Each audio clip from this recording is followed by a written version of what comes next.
नमस्कार। माली समाचार हिंदी में आपका स्वागत है। मैं दिनेश माली। निकाय चुनाव में भाजपा ने बदली रणनीति, मुस्लिम प्रत्याशियों पर लगाया दांव, यहां उतारे 4 प्रत्याशी। जालना नगरपालिका चुनाव में भाजपा ने अपनी पारंपरिक रणनीति बदलते हुए मुस्लिम प्रत्याशी को मैदान में उतारा है।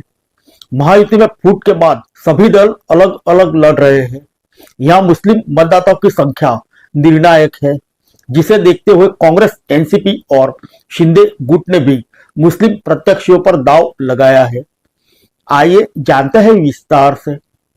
महाराष्ट्र के जालना शहर में 15 जनवरी को होने वाले नगर पालिका चुनाव से पहले राजनीतिक समीकरण तेजी से बदल रहे हैं। भारतीय जनता पार्टी, शिवसेना और राष्ट्रवादी कांग्रेस पार्टी के महायुति सहयोगी मुस्लिम समुदाय से प्रत्याशी उतारकर मतदाताओं तक अपनी पहुंच बना रहे हैं। अपनी पुरानी प्रथा से हटकर भाजपा ने शहर में 4 मुस्लिम प्रत्याशी मैदान में उतारे हैं। राजनीतिक विश्लेषकों का मानना है कि यह बदलाव पूर्व कांग्रेस विधायक गोरंट्याल के प्रभाव के कारण हुआ है। वे हाल ही में भाजपा में शामिल हुए और मुस्लिम मतदाताओं को लुभाने की कोशिश कर रहे हैं।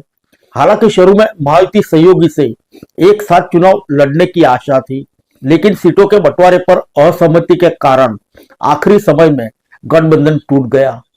जालना नगर निगम में 65 चुनावी वार्ड है। यहाँ मुस्लिम मतदाता कुल मतदाताओं का लगभग 20 से 25% है। वार्ड नंबर 2, 4, 10 और 11 से उनका निर्णायक प्रभाव है।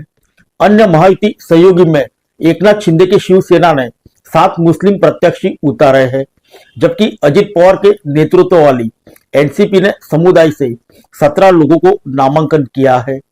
दूसरी ओर विपक्षी महाविकास आघाड़ी, जिसमें कांग्रेस, शिवसेना, यूबीटी और एनसीपी शरद पवार गुट शामिल है, गठबंधन के रूप में चुनाव लड़ रही है।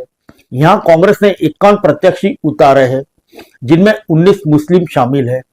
खास बात यह है कि शिवसेना यूबीटी ने 13 सीटों पर चुनाव लड़ने के बावजूद इस समुदाय के किसी भी नेता को प्रत्याशी नहीं बनाया, जबकि शरद पवार गुट ने 2 मुस्लिम प्रत्याशियों को नामांकित किया है।